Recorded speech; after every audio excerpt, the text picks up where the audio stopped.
The views expressed in this podcast are solely for those of the hosts. All creative works discussed or reviewed are the intellectual property of the creators of said stories and are being used under the fair use doctrine.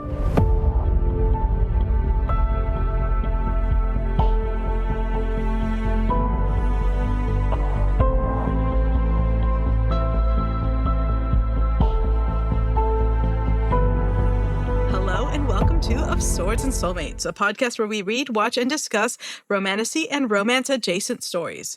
I'm one of your hosts, Mari. Hi guys, it's Ashley. We also have Jonathan. What's good, everybody? It's JP because Stone Cold said so. Digging in the archives, huh? It's 316. Austin, it is, isn't it? Yeah. We're recording on 316, yeah. People are going to be like, what are you talking about? Yeah. Oh, my bad. Yeah, we're recording on 316. We travel through time. We do. We do travel through time. Yeah, so we're recording 316. This episode will actually be out on March 26th. So we're ahead of schedule. Yeah, we are. Future us's. All right, so today we're going to be discussing Crown of War and Shadow by J.R. Ward, Book 1 in the Kingdom of the Compass series. But first, as always, we have some news. First off, we did do a little bit of news on the last episode, although we don't normally do it on the trope episode, so I figured we would kind of touch on this again and talk about it a little bit. Sarah J. Maas announced that the next ACOTAR installments will be coming. She did it on the Call Her Daddy podcast. So part 1 of the next book or whatever is coming out on the 27th of October. And then parts 2 and 3 are coming in January 12th, 2027, I believe, if I have my notes right. That sounds right, yeah. Okay. I did take those days off work. If nothing else, I'll be reading. And if I'm not reading, I'm hoping that there's some sort of a book store, like midnight release party I can go to somewhere in the drivable area. So nice. I would love that. I read book 2 because a coworker, like we had mentioned, a coworker that was influenced. I appreciate reading for others. I don't think that I'll be reading 3, 4, 5, 6, and 7. What? Boo. I know, right? Oh. Did you finish book 2? I did. I finished book 2. It just wasn't for you? There were some elements that I liked about it. I liked the city. Thought it was a delightful treat. I liked some of the elements. I liked some of the story pieces.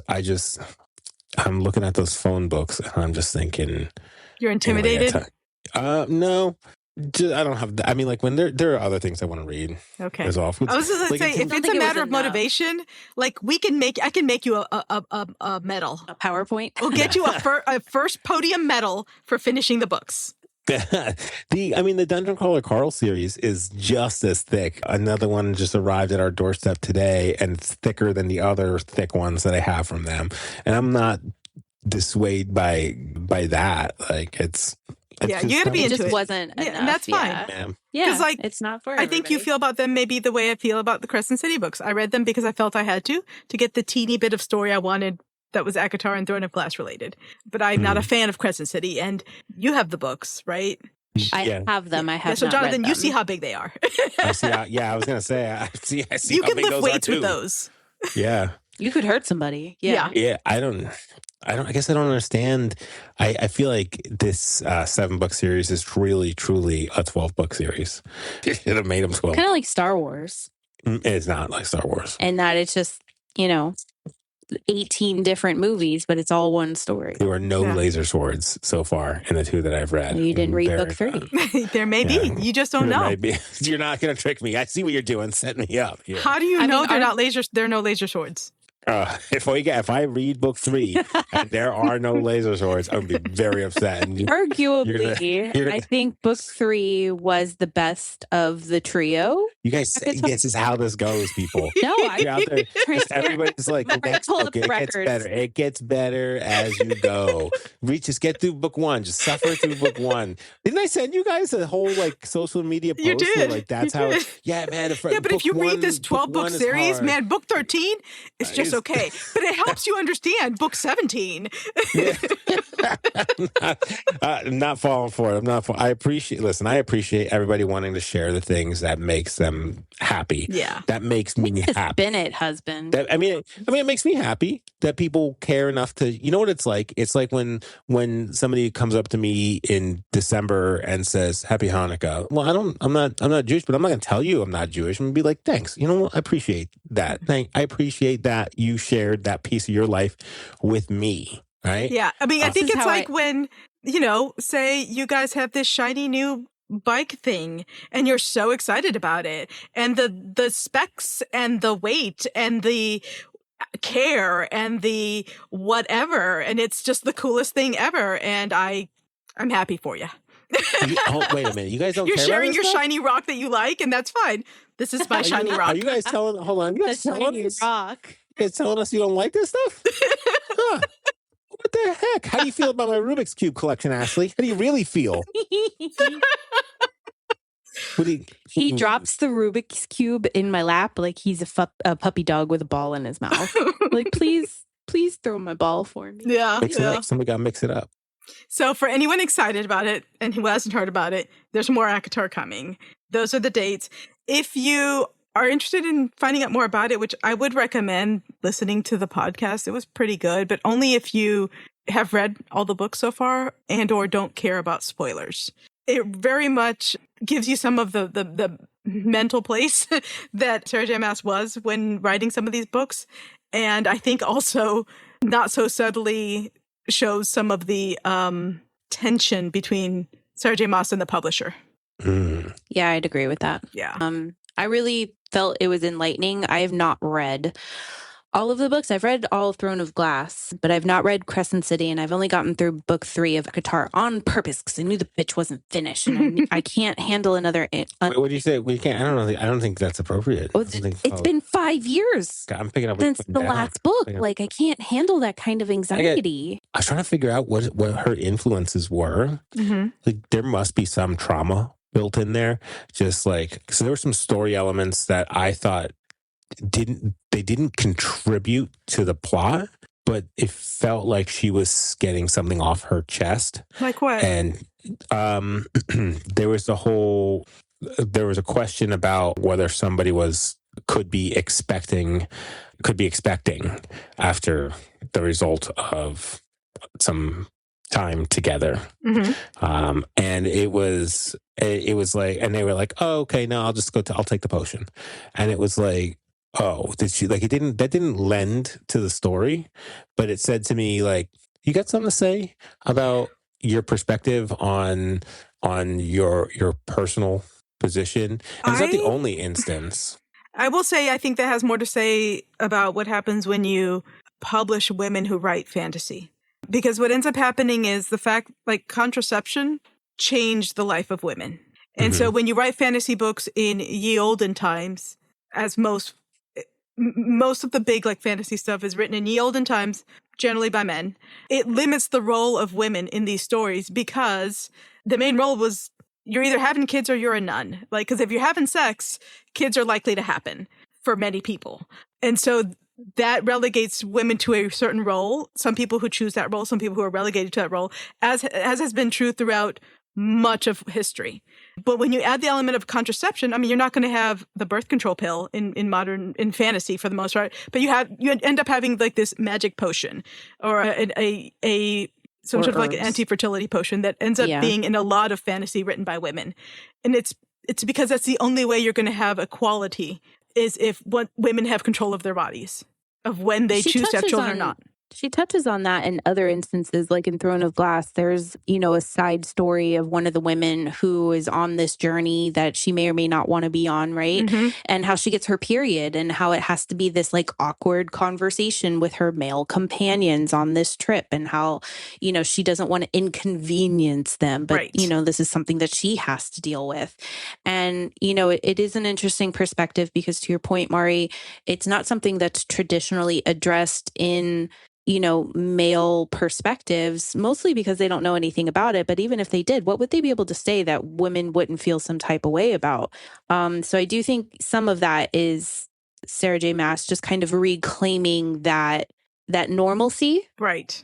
that a woman's body has these very natural functions, and what she wants to do with it, she's in charge. Right. I'm not pushing back. No. Okay. Yeah. I'm just like, it felt like there was a point she was making. Yeah. That she had perspective that she needed to share, and it's not the only time. There are other times where she'll say things where I was like, I would go off and Google like relationship to X person, like not like an ex lover, but like X meaning as a placeholder. Mm-hmm. Like, is there documented evidence that she read Brene Brown books? You know, something like that. Like, did she have some sort of healing journey that she herself was on, and it manifests in her writing from time to time? Mm-hmm. I just thought it was possible. It was interesting. She talks about that a little bit too. She was in therapy, and how, there was, and so this wasn't in the book that you read, but in, I think, the book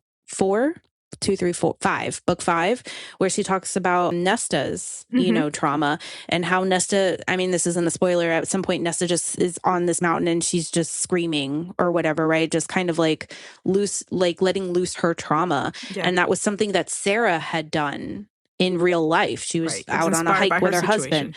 Right. And so I think, she does explain some of that in her interview with Alex and Call Her Daddy podcast, about how, you see her, you would see some of the writing as responses to, something that she was learning or dealing with in therapy. And it was really enlightening because I've not read that far. Right. And so I'm personally not super worried about spoilers because the books have been out for so long, but it was enlightening because I dislike Nesta. I don't know enough, but I dislike Nesta because of how she was in book 1. You know what I mean? I think we're primed to dislike Nesta because of book 1 being from Farrah's perspective. And to me, Nesta and Elaine were like almost wicked stepsister vibe. You know what I mean? 100%. I'm trying to remember. I want to say it's Throne of Glass. I think it was in Throne of Glass. I think it was like the first fantasy book I remember, like, fantasy book I remember reading where like it talked about, where like the main character has been through some hard times and then is starting to like become healthy and be able to eat regularly and sleep regularly, and all of a sudden her period comes back. That was in Throne of Glass, right? Yep. Like even that aspect of like, A, having a period, B, mentioning it, C, what do you do with it in a fantasy world, D, the fact that all these hardships that our fantasy heroes often have to go through affect people's bodies differently depending on what body they're living in. Just even that, I was just like, wow, yeah, periods in fantasy, because, people have periods, and these are supposed to be people in these books. Just interesting, because it's not just like, oh, well, let me write Lord of Rings, but put all women in it. Like, it's not. It is really a different perspective, which is why it's important to have diversity in all genres.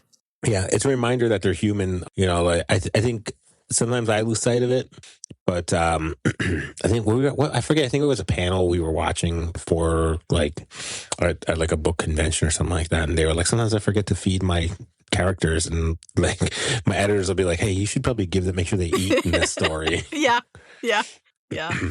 All right, moving on. Next bit of news we have is Leigh Bardugo, her Ninth House series trilogy.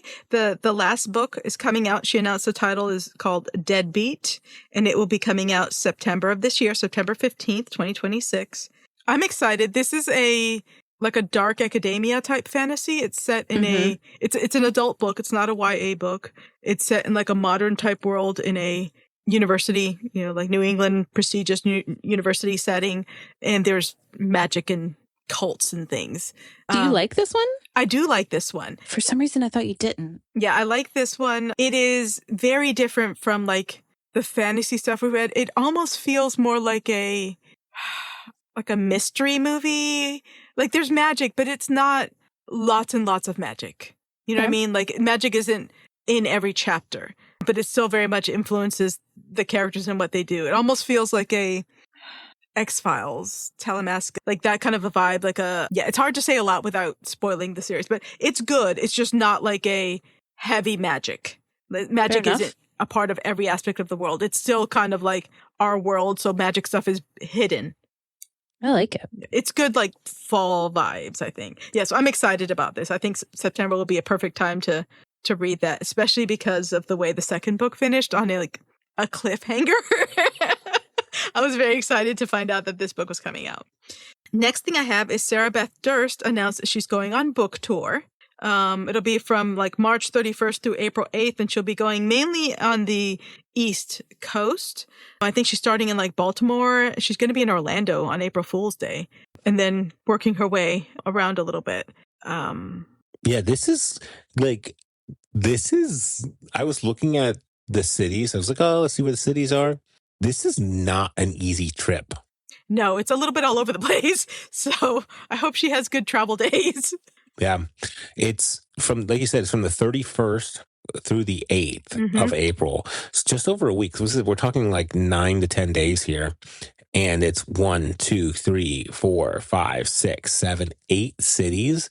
And 31st, 1st, 2nd, 3rd, 4th. She gets the 5th off. And then it's 6, 7, 8 to end it. Yeah. And Missouri, Florida, North Carolina, Massachusetts, Virginia, Maryland, New York. Like that's it's all over. Yeah. So whoever is hosting Sarah Beth, give her some tea, give her some hot chocolate, give her some sweet treats, take care of her. Heck yeah. April 8th, you better give her some wine. Something, a chewable. I don't know. A break? Yeah, give her a break. The end of her tour, here's some Kit Kats.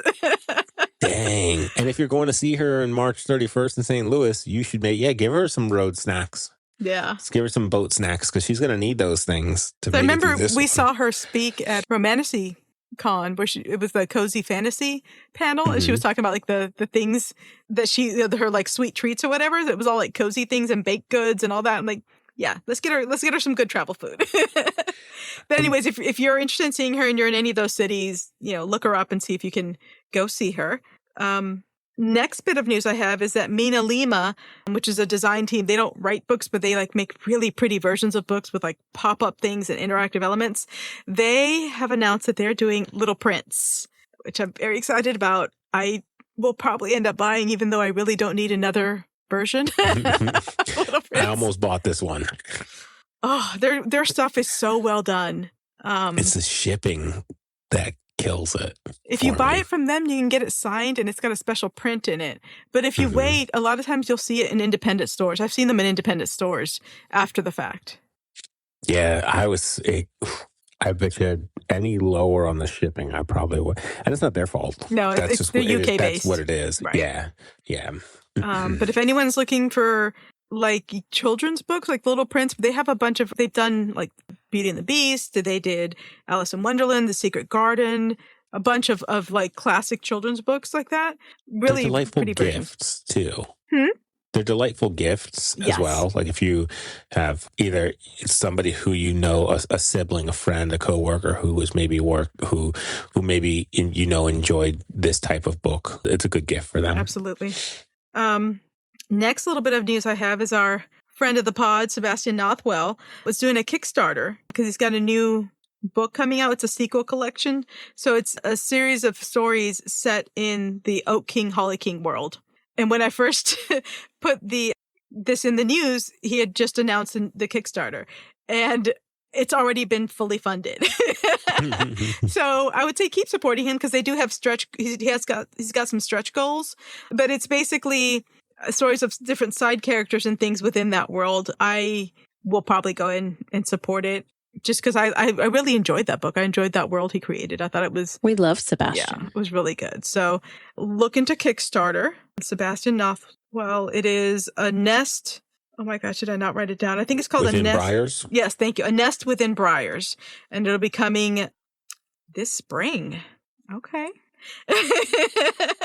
I'm busy. Yeah. Our next bit, I think, Ash, you sent me this. So Nicole Holloman, who's one of the co-hosts on Fantasy Fangirls, they're the ones, I believe, aren't they the ones that interviewed Rebecca Yarros at RomantasyCon? Nicole Holloman got contracted for a 3-book deal. She wrote a book. I don't know if the first book is called Oath of the Chosen or if the series is going to be called Oath of the Chosen. But she will have this book coming out. I don't know a whole lot about it. There's no like pre-order links available or anything like that yet. But it'll be interesting to see, somebody who's very like definitely very much into the genre, see what they come up with.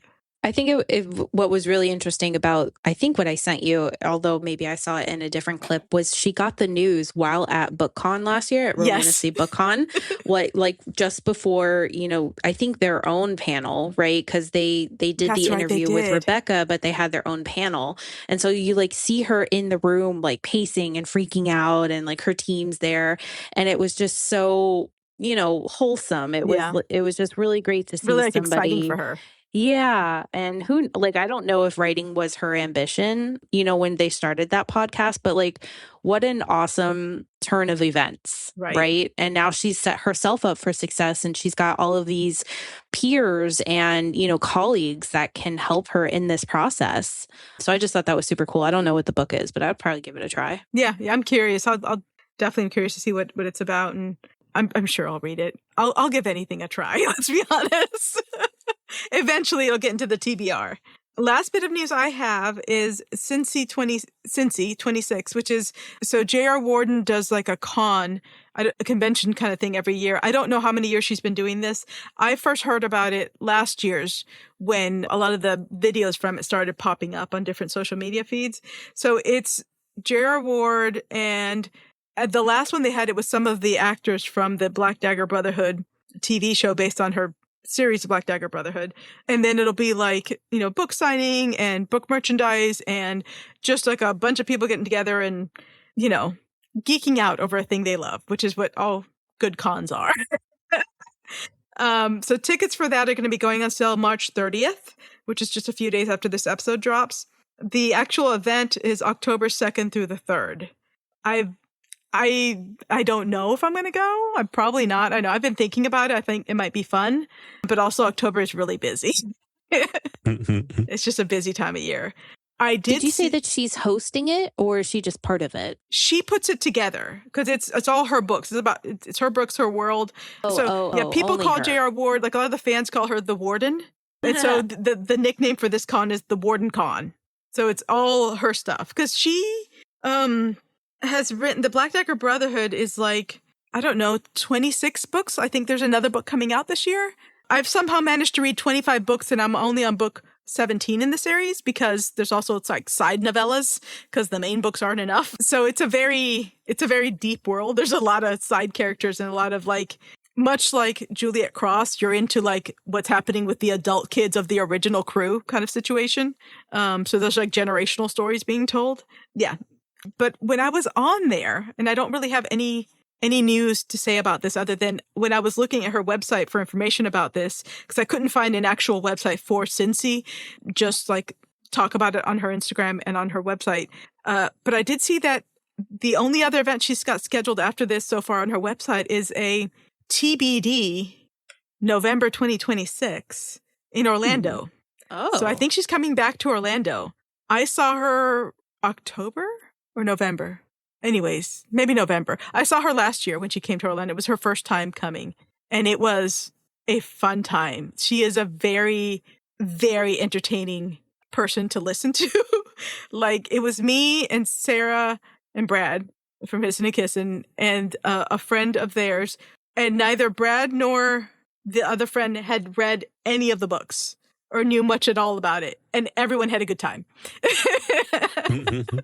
So, yeah, I'm hoping to go to the November event for sure if I can get tickets. I'm not 100%. I'm most likely not going to squeeze in yet another October event. I need to have boundaries with myself. I need to have some realistic boundaries. Didn't you get strep last year from working too hard? Do what now? Didn't you get strep last year around that time? You were just traveling and doing all the things and going out to Texas and there's too much fun things to do in the fall. Yeah. It was like Dragon Con through like Christmas. It was one big blur of activities. It was a great time though. So yeah, I think most likely I will not go, especially if she's coming to Orlando in November. I will hope to just be able to go there and see her then. But if anyone is looking for a fun October event, if anyone is a fan of her stuff, or if anyone's in that area, that might be something you might want to look into doing. That's the last bit of news I have. What about you guys? Anything? Oof, I got a quest I have a book. I don't know what it is. I bought it. It's a mystery The book. Quest. If any of our listeners out there know what this is, it's got like an untitled deluxe limited edition. It's a signed Barnes & Noble exclusive book. It's written by Anonymous and a string of numbers. It comes out on October 27, 2026. Signed special edition. Yeah, I can see the ISBN number, but it doesn't take me anywhere. Well, and here's my question. Go ahead. The thing is, we're thinking it may be the next Avatar book, right? I don't think so. But I don't know that it is because I was looking at the page count. The page count is different. They may have just put that in there to fool us. I don't know. I was going to say, it can depend on the print size too, right? So if it's a deluxe edition, so maybe there's some pictures, maybe there are different sizes. So it is off by a little bit. But I think what gets me is that I don't know that she would drop a deluxe edition on the drop of the book because not for nothing, guys. Where's my fucking paperback? I'm so mad about this that I almost can't talk about it. That's so far, the book 6 and book 7 are only listed as, hardcover, ebook, or audiobook, right? But we all got these puke neon colored ACOTAR books. I like those colors. I don't dislike them, but I need to continue them. And now I'm very stressed out about what to do come October and January. Anyway, my point is, I don't know that this is going to be, you can have a deluxe edition drop and it not be a new book. True. I will also say, as far as the paperback drama is concerned, because you guys who listen to us, I had major issues with Travis Baltrey not dropping his third Legends and Latte book in paperback, and he finally did. So, you can get it on paperback now. It was just a few months later. So, I think it'll happen. It just won't happen right away. I know there's a lot of authors now, Callie Hart, I think, did this for Quicksilver, but a lot of authors will have little special edition, little chapters that were only available in certain editions.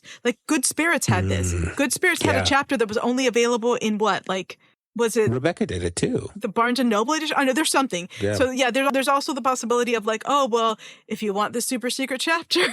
Yeah. It wasn't off by enough to make me convinced that it's not Sarah J. Maas. Yeah. You know what? It's HarperCollins, so that's not her publisher.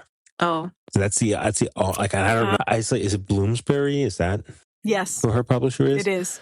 Yeah, so I don't know. I really, anyway, it was worth the risk. I rolled the dice. I bought it. If any of the listeners out there have an inkling as to what it might be, man, let us know. Because and if it's something we don't want, we can cancel it. That's right. That's right. And then the last piece I have is I have been awkwardly chasing a new author around.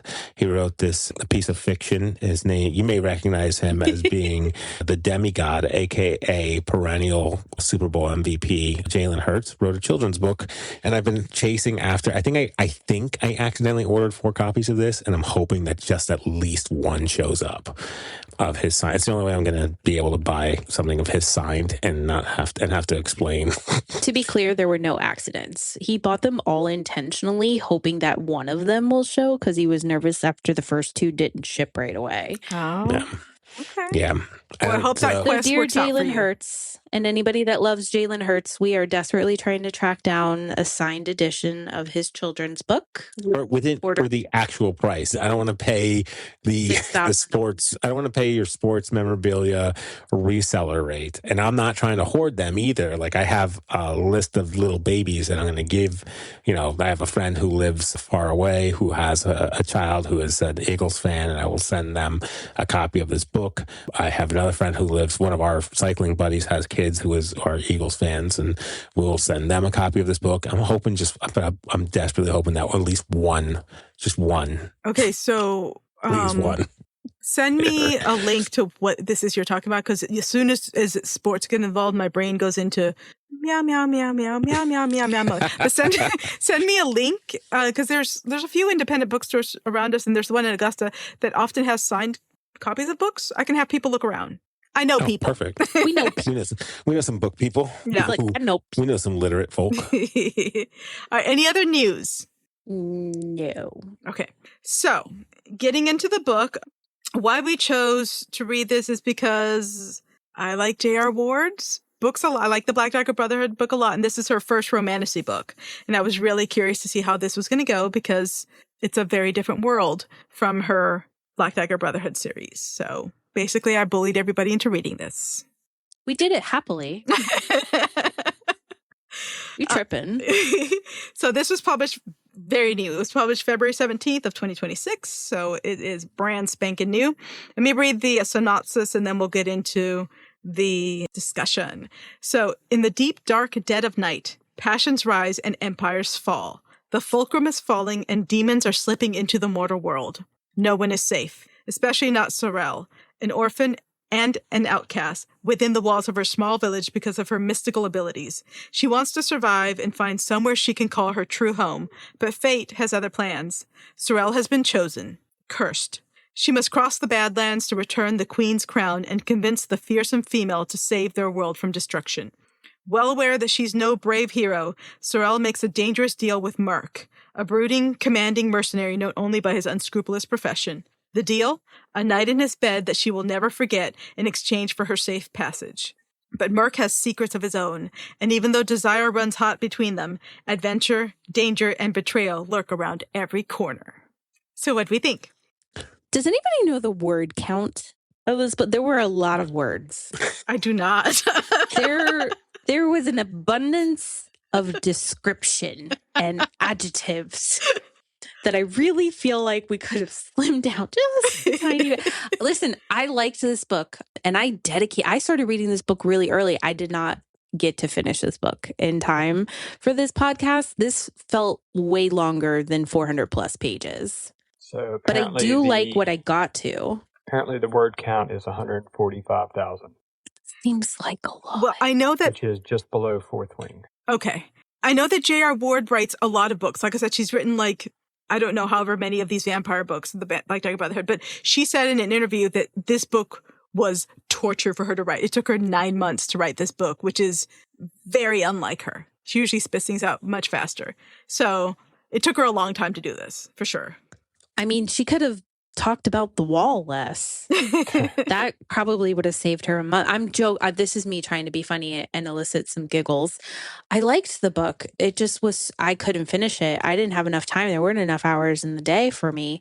But I thought it was unique, the concept of hiding herself and for how long she did. I did not get to all of the plot twists, but I did read that there are several of them. So I'm interested in everybody else's opinion. Guys?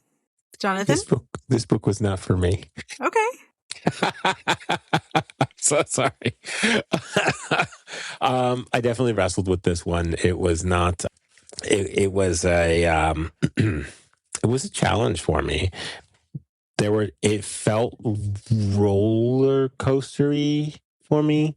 Like I remember going into it and thinking, and then I think I got to I want to say it was part 2 when we started to kind of go through when she got connected with is it Merc, the fella? Mm-hmm. And they were and she was like, look at my tiny sword. And he was like, ooh, nice tiny sword. And he was like, I have a big clankly one.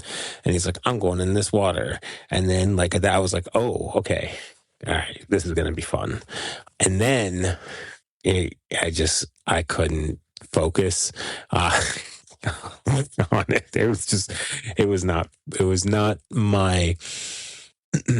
not my cup of tea, although I feel like it had shining moments.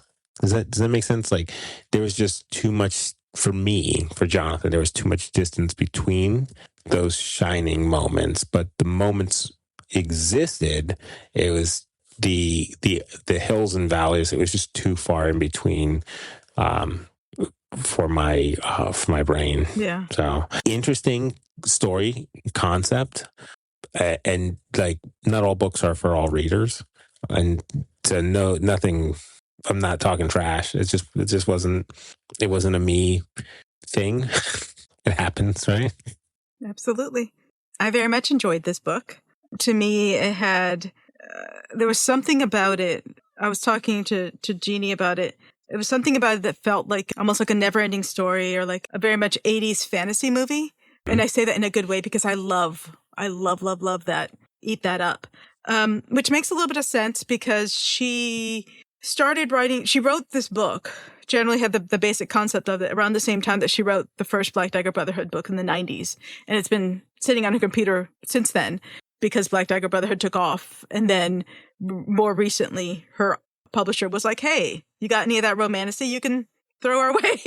And that's when so she fleshed this out for that. I love this book. I read it with my eyeballs. And then yesterday, listened to it with my ears and finished it today. So I've read it twice. To me, this feels like a post-apocalyptic fantasy, almost like a Mad Max, where everything's kind of like, this world is a tough world. This is not Hobbit's Lord of the Rings or like fairy where everything is beautiful and wonderful. Like this is a very like gritty fantasy world. There's demons that are held at bay by a wall that you hope does not fail.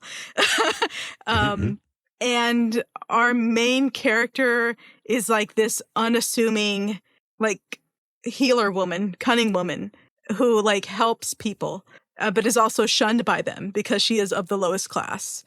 She hides herself. She wears a pox cloak. She is as removed as she could be. Until she does come into her power. And like, to me, this was very much a banganing. The banganing brought the power on. And then she still was herself. So she still had like this soft power where she chose love. She chose kindness. She chose to help people when it wasn't beneficial to her. And I feel like that resonates with you. Very much. Like, I love badass heroes, too. I like, go kill him with a sword type stuff. No, not saying that. But it's always nice to have some examples of, like, softer power, too. Because that's also important. Like, yeah, the person who can go out and defeat the demons is great. The person that can, like, keep you alive when you come back from an infection, also kind of important. I saw a lot of not all, but a lot of the twists coming, which is fine. I don't have to be super surprised, especially the more you read in a genre, the more you can kind of see some of the stuff coming. I was very much impressed with some of the quotes and descriptions. Like when Sorelle and Merc first interact, she said, I had so many quotes from this that I jotted down, but as I approach, I feel his stare on me and I become the mead, something he drinks in. And then his line where he was talking about, Merc was talking about Sorelle, he says, you smell of a freedom I once had a long time ago. And how could you not be beautiful? Whew. To me, like very much good yearning, very much this buildup of a relationship. There's some parts that I felt were like inspired by other literature for sure. I'm sure there was some Lord of the Rings stuff in there. I'm not as familiar with that. But like I felt like there was some Shakespeare influence. Like there's one quote where, because she doubts herself a lot and she doubts that he's interested in her a lot. And there's at one point where he says to her, there are many things you can question about me, morals, scruples, the very air in my lungs, but never doubt that I want you. And to me, that read like a version of that Shakespeare line in Hamlet, where it's doubt thou the stars are fire, doubt that the sun doth move, doubt truth to be a liar, but never doubt I love. Like that was straight up Shakespeare to me. Yeah, I enjoyed a character coming into herself, and she started off as this like, 20-year-old, whatever, and she's going to be the chosen one. But it turns out she's not. It turns out she's centuries old and is like the shadow mommy in this situation. Because we don't really know how old Merc is, but Sorelle's been around for centuries. Like that, she's been saving people for centuries in this one town. Yeah, I thought that there were some really interesting explorations of like duality in it. Like she was a healer and then she had to become this more violent person. And does that mean that she's still a healer? She thinks of herself as one thing and then she finds out she's something else entirely. Like I'm trying not to spoil the end. You can spoil it. Yeah, girl. Okay. You okay, Ash, with that? Okay. Yeah, no, okay. Hit me. She ends up being the daughter of the Dark Lord, the Dark King. But is she also the savior, not the daughter? She's the savior's daughter. Her memories have been her memories were like bound or wiped, or as was her power by her mom to try and save her, to keep her hidden from him. Merc ends up being a demon possessed by the Dark King, and so he still loves her, but he's also controlled by this dark power. And I'm sitting here and I'm like, Is it incestual? No. He's a demon. Like he is. Do you guys remember the scene where they're in the town that's all burnt out and he's looking at the crops that are dead and he's crying? It's because he used to be a farmer and he gave himself up to the Dark Lord as a tribute to save his family and his farm. And instead they raped the woman he loved in front of him and took his soul anyways. And so it's dark. Like, but then at the end, she's like, was it all a lie? Did you really love me? And all I could think in my head was, but I want them to be together. Forgive him. He was bound by this Dark Lord's power. And in my head, I heard this little voice that was Ash on my shoulder telling me about, oh God, what was the Danielle Jensen book we read? A Fate Inked in Blood, right? Where it was like, no, he lied. And I was not on board for Bjorn. For some reason, Merc, totally on board. Almost exact same situation. Why do I feel different about this? Did you come to an answer? No, I'm still trying to figure out, like, am I a hypocrite? I don't know. Therapy. I don't know what the answer is, but I'm hearts all there for Merc. And Bjorn did not get that for me in the first book, for sure.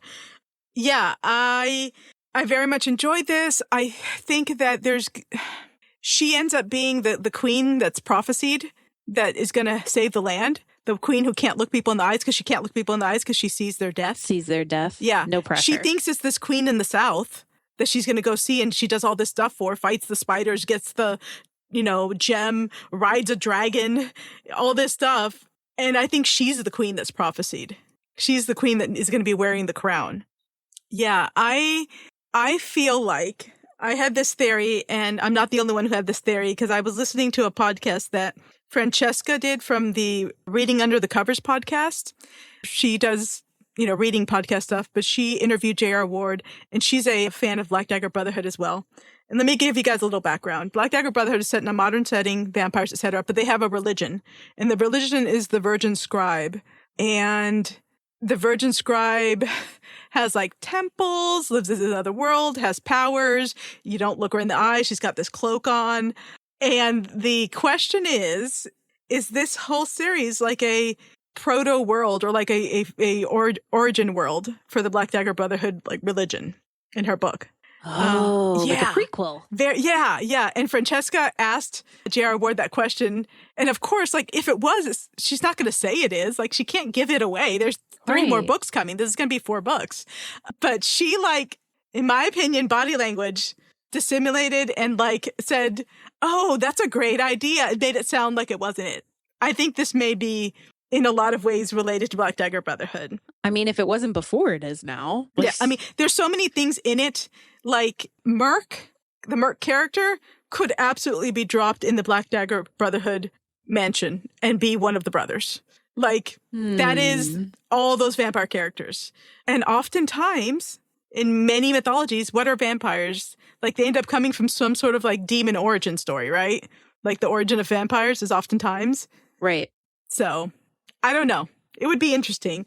But regardless, if you like the Black Dagger Brotherhood series and like the Virgin Scribe stuff, this could be an interesting side quest story for you. If you like 80s fantasy movies, this 100% felt like an 80s fantasy movie. I see it now that you made the correlation. I just needed a few less chapters, like the forest and the houses that were burnt, and there was a lot of journeying. There was a lot of descriptors that just it wasn't okay. bad. So remember the houses really that were burned? Everything had that S and P that was marked on it because that was supposed to be salvation and protection. So she finds out by going to the soothers that are mentioned in the first chapter, the soothsayers, the truthsayers. She finds out by going to them that S&P doesn't mean salvation and protection. It means property of the shade, property of the dark. So the demons and the bad guys have been manipulating people, humans, to kill each other all along. The mob mentality. And also that's what Merc ends up having carved in his back is SP, and that's how she knows that he's controlled by the demons, by the bad Dark King or whatever. I feel like hypothetically speaking, the last like quarter to a third of this book is where the good stuff is. Yes, 100%.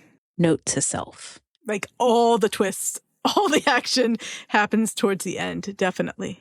Yeah, I want to be clear. I didn't dislike the book. Like I thought it was very beautifully written. To your point, like there was it was almost poetic in the the way that she would describe things. It was almost like a freaking screenplay because you could visualize everything. We were short on time. Yeah, which it's funny that you say that because J.R. Ward describes her the other writing weekend, style like that way. She says that she doesn't make this up. She sees everything as a movie in her head, and she's just in there writing what she sees. She describes that when she writes about the Black Dagger Brotherhoods. She describes like the brothers talking to her and like telling their story or her being in a room when something happens. And she described the same thing for this book. She was like, she specifically describes the scene where they're riding through the Badlands when Merc is like flipping his blade in the air before the big bird attacks. You guys remember that part? Yep. Okay. So she's like, yeah. And so I was, watching it in my head, and all of a sudden he's got off his horse and he stopped and he's playing with his sword. And she's like, why is he playing with his sword? What's happening? And then it goes into that whole bird scene. So in her head, she sees it as a movie, like a script. And so the rest of us get to read it as such. That makes sense. Right. Was that the Skywalker? Is that what they called it? Yeah. Yeah. Yeah. So there was definitely some interesting monsters too. Like I would have liked a little like backstory, like picture dictionary. Yeah. Yeah, because the ogres too, like the ogre scene, the scenario was really interesting. Yeah. I'd like to see the dragons too, because she mentions them all having like different colors, which I thought was interesting. So I didn't get as far as the dragons, but I did. So like there's the initial dragon right early on that she rescues. So does that guy come back? Because that seemed otherwise like a lot of storytelling for not much. Yes. Good. That dragon comes back. Yeah.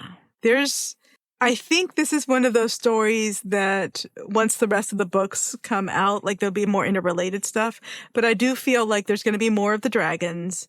I feel like there's going to be more of the different kingdoms, because she's basically at this point just been to the Badlands and the kingdom of the queen, who ended up being the queen who wouldn't see people, who saw no one, or whatever they called her.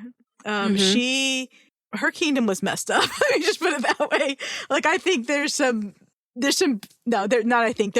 stuff happening there. Like once again, like this is a dark book for anyone who hasn't read it. Like there's death, there's tragic death, there's like death in disease, death in childbirth, there's, violence and stuff. And in that land, she is in a dungeon and thinks Merc has been killed, and the officer or whatever in charge is like abusing his power and tries to assault her. And she goes wild and like gets super violent. And that's when she has this whole like, oh my God, am I even a healer anymore? Because I had to do that. No, self-preservation does not make you a bad person. Right. I agree. Yeah, I enjoyed this. But like I said, I'm also very primed for her writing style, because I've been enjoying the heck out of the Black Dagger Brotherhood. And so there are a lot of like similarities, even though those were written in a modern setting. There's still a lot of similarities in how she writes and in how she makes some of the characters. Like none of them are perfect people, but they all feel like I could see people developing this way in that world. Because like I said, this is a fantasy world, but it's not like a sunshine fairy tale. No, definitely not. It's dark. Like basically, even in just the first few chapters, so many people would have died in that village if she didn't exist, Yeah, I thought it was really like, you touched on this being a healer, not like, the assassin, right? That's very popular in the last, dozen years or whatever. So to see not the softer side, because I don't think healing is soft by any means, but it is such a necessary part of the puzzle, right? In any kind of war or dystopian, apocalyptic, whatever. And that her focus, was always on the people, even though they treated her so awful, even though she was shunned, they didn't even fully know why they shunned her, other than it was expected because she maybe had magic, but she wasn't for sure. Like it, the way that she kept going was really admirable. And she does it, I didn't read the whole thing, obviously, like I said, but in every scene, it was, what can I do for this other person, And then she gets to the outpost, right, in the Badlands, and this town just almost immediately accepts her. And she doesn't know what to do with that, right? Her own trauma. She's never had family or real friends before, except for one person who, ultimately died very horrifically. Right. Right. And so I mean, I definitely liked it. Her best bet in that town would have been to keep her head down, right? And not do anything. And instead, what does she do? Let me immediately. Try and help this person who is being, potentially going to be killed at work by a horrible boss. And, oh, wait, let me go and use my potential magic healing powers to save this woman and her child. That wasn't the smartest move if she was just interested in laying low and being able to be there without standing out, but it was the right move. So yeah, this had all I love all the whole love prevails, kindness prevails, the hard choices in the moment end up with better circumstances at the end of the story kind of thing. The whole good guys always win, love always prevails, because, life doesn't always feel like it ends up that way. So it's nice when stories wrap up that way, but still feels realistic, because this doesn't feel like a fairy tale, I don't think, in any way. So maybe that's why you didn't like Bjorn early on, because he didn't profess his love immediately and he hid it. Yes. But Merc was always like, dude, I'm getting in those pants. Yeah. That line. I've been telling somebody, I'm like, listen to this line. You don't know anything about this book. You don't know what I'm reading. You don't care. But if someone said that, oh my God, I had it written down here. You smell of a freedom I once had a long time ago. How could you not be beautiful? Done. Done. He's smitten. She didn't realize it yet, but he was smitten, So, yeah. Not that he was perfect. There were a lot of bad things he did. A lot of bad things. Well, but even his first thing was just no, let's fuck. Right. I'm gonna have a piece of that. It wasn't necessarily love. Even that didn't bother me, because his first experience of her was her exchanging in a brothel, because she lived in a brothel, and he saw her exchanging money with a guy. Or changing a package with a guy that he assumed was money. So, he thought she was just another sex worker, So that part didn't bother me. But, when he started accusing her of lying, which, I don't know, maybe that shouldn't bother me either. Because if a person tells you they can't swim, and then all of a sudden they're, Olympic level. And then, oh, wait, I can't ride. And all of a sudden she's riding like a badass. What did he say about her vagina? Yeah. Because at some she's point I'm a virgin. And he's it was like a well-plowed field. Yeah. I almost died. Yeah. I was she doesn't fight him, because she's how can I fight with that? But if she's centuries old, right. Is this the first time that they're meeting, or do we not know yet? We don't know. I think it's still the first time they're meeting, but I don't know, maybe not, because I don't think she's ever really fully said that she's recovered all her memories. She gets pieces and pieces of it. At the end, there's a scene where the bad guy's about to win, and the spirits of all the people she saved in the village over the years come and help her. Oh, that's nice. Yeah. And she remembers helping them over the centuries. So I think there are aspects that she's remembering, but I don't think she remembers everything. So maybe she wasn't a virgin. Maybe. Yeah. I don't know. To poor Merc's point. Right. That guy doesn't know any better. Because, she thought she didn't know how to swim, and she thought she didn't know how to ride a horse. So she really rode a horse, not just kind of rode a horse. No. They're doing acrobatics. Yeah. And fighting I said that on word wrong, horseback husband. and What did I stuff. mean to say? Yeah. It was circus work out there. Yeah. So I don't know. I will absolutely read the rest of these, unless something changes dramatically in the second one and I don't like it or something. Right now, I see myself finishing the rest of these. I believe the second one is written, and she's starting in on the third one, is what she mentioned in the podcast I listened to. Did I read that this is a 4-book series? Mm-hmm. 4 books. This girl's leaving a legacy, isn't she? Yeah. She's written a lot of books. The whole con of her books, and that's really just the one main world. I'm saying. Yeah. Sarah J. Maas wrote a lot of books, but this lady's writing a fucking library. She's making her own library, basically. I think there's 27 main Black Dagger Brotherhood books, And then there's like 2 or 3 series that come off of those. And then there's novellas in between those. Not all of them, but a lot of them have novellas in between them. Because like I said, I have read 25 of her books, and I'm on book 17 in the Black Dagger Brotherhood series. And then she's got a few books that are not Black Dagger Brotherhood. I think they're like historic romance. I haven't read those yet because those aren't as much my jam. But she's got a few like, standalone kind of things. Yeah. So I don't know. I am looking forward to what else she's going to be writing. I'm looking forward to what else she's going to be doing with this world. Yeah. I'm going to finish this book because I want to. I just didn't have enough time to be clear again. However, for book 2, I'm going to need you to read that one first and then tell me if all 500 pages are necessary or if I could just start like halfway through. What chunks you can skip. Like that website that's like where you can go to the bathroom in the movie. Yes. Because I love her. She's doing the most. And I did not have the bandwidth for it this time. Yeah. No, it was definitely like long adventure, big adventure stuff. This was definitely like an epic fantasy setup through and through. Like I feel this is going to be, by the end of the series, I feel this is going to be like towards the end of Game of Thrones thing. Maybe Game of Thrones, but Throne of Glass, where you had like multiple countries or multiple kingdoms and multiple points of view, just kind of everything coming together to some sort of a big conflict or something. Yeah, I think it's going to come together in some massive way. So we will see. So, Mari, you're in charge here. Is it a kissing book? Yes. Yeah, it's 100% a kissing book because Merc was charged by the Dark King to get her and bring her to him. And if that's all he had done, we wouldn't have a book, we wouldn't have a story. But because he fell in love with her, or at the very least initially lust with her and eventually love with her, we get all the story that happened, and we get her having the power and the knowledge to be able to, at least for the beginning of the first book, push the Dark King back into the fulcrum. I was going to say, or at least the time. Yeah. For now, I think it absolutely is a kissing book, because I think also if she didn't feel something for him on some level, even if it was lust at the beginning, she might have gone off with Mr. Goldie. What was Julian?